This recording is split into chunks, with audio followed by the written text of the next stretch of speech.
येणाऱ्यांचे स्वागत करतात ती घराची दारे.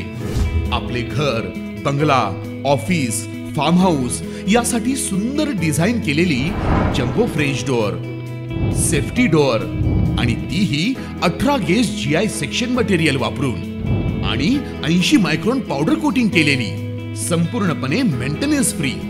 नजर खिळून राहील असे आकर्षक सर्व प्रकारचे डोअर्स मिळण्याचे नाशिक मधील एकमेव नाव शिवाय एंटरप्राइजेस.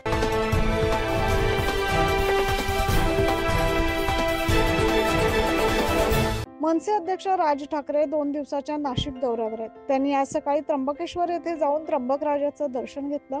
त्याचबरोबर संत निवृत्तीनाथ महाराजांच्या पालखी सोहळ्यासहित त्यांनी उपस्थिती लावली.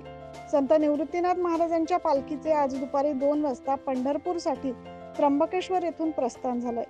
या पालखी सोहळ्याच्या प्रस्थानासाठी नाशिक जिल्ह्यासह राज्यभरातून असंख्य भाविक आज त्र्यंबकेश्वर मध्ये दाखल झाले. संत निवृत्तीनाथ महाराजांच्या समाधी मंडपाच्या आवारात वारकऱ्यांची मोठी गर्दी बघायला मिळाली. सकाळपासूनच येथे भजन, कीर्तन, पूजन आदी कार्यक्रम सुरू होते. मनसे अध्यक्ष राज ठाकरे यांनी आज त्र्यंबकेश्वर येथे संत निवृत्तीनाथ महाराजांच्या पालखी प्रस्थान सोहळ्यास उपस्थिती लावली. यावेळी संस्थेच्या वतीने त्यांचा सत्कार करण्यात आला. आजपासून निघालेल्या संत निवृत्तीनाथ महाराजांच्या पालखीचे 21 जुलै रोजी पंढरपुरात आगमन होणार आहे. 27 दिवस पायी चालून तब्बल 400 ते 450 किलोमीटर अंतर हे भाविक पार करणार आहेत. विठुरायाच्या नामघोषात वाजत गाजत वारकरी विठुरायाच्या भेटीसाठी निघालेत.